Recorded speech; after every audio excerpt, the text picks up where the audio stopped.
Empanadas, savory pockets of dough filled with a variety of fillings, deep fried to perfection. They are addictive at least, and they make quite delightful indigenous bites.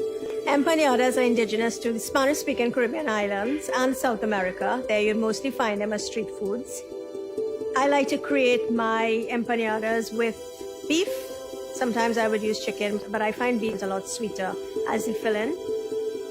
Usually the dough is created with regular wheat flour, but I like to swap things up a bit and change things and experiment in my Caribbean kitchen, and I'm going to use some cassava flour.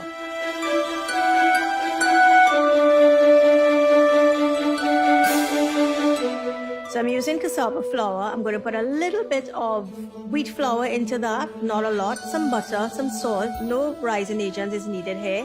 And you bring it all together with a little bit of cool water. Knead that down to a smooth dough, and of course put it into your freezer or refrigerator to chill for about an hour until it firms up very nicely.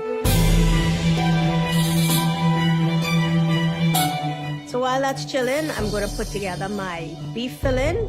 I love to use dry rub seasonings or dried seasonings. Once they've got no MSG in them, they're fine. Usually they've got a lovely blend of dried spices, and they add quite a lovely flavor to whatever you're cooking. Yes, of course, I love my fresh herbs as well, but it's nice to have options. I've added some steak seasoning to my ground beef, and I'm going to just put that into a pan with a little bit of hot oil. I'm going to just cook that up until the meat becomes nice and caramelized and brown. And once that happens, I'm going to throw in some Portuguese thyme, which adds a wonderful earthy flavor. And at the end of it all, once this beef is dried up and is ready to go, I'm adding some Spanish thyme, which adds a wonderful herbaceous and sort of citrusy flavor to the whole dish.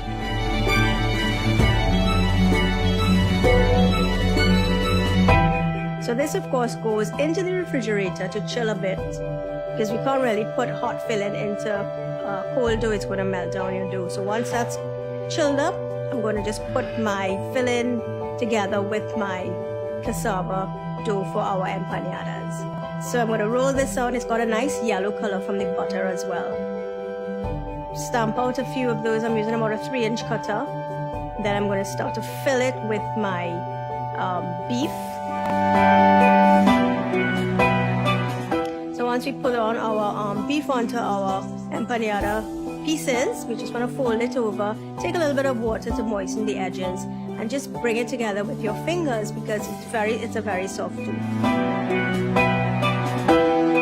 So you can make your empanadas any size. If you wanted to make empanaditas, you can make smaller ones. And I think this is about a 3.5 inch cutter, and I think that makes a good enough size. But if you wanted to use it for like hors d'oeuvres or, party plates, you can make them a little smaller.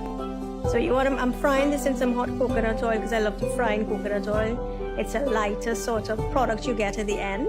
And we just want to put them in there and fry them until they get nice and golden. Remember to flip them once or twice, and then we drain them on some paper towels.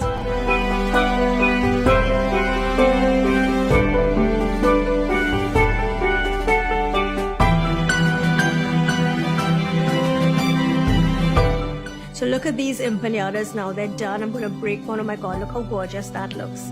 I can see the flakiness of the pastry. And the thing about working with cassava flour, or yucca flour as it's more commonly known, it gives a lovely, it's tender but it's flaky. And because the cassava does not have gluten, you get a nice texture out of that. It's almost a little crunch in there that's just absolutely delightful.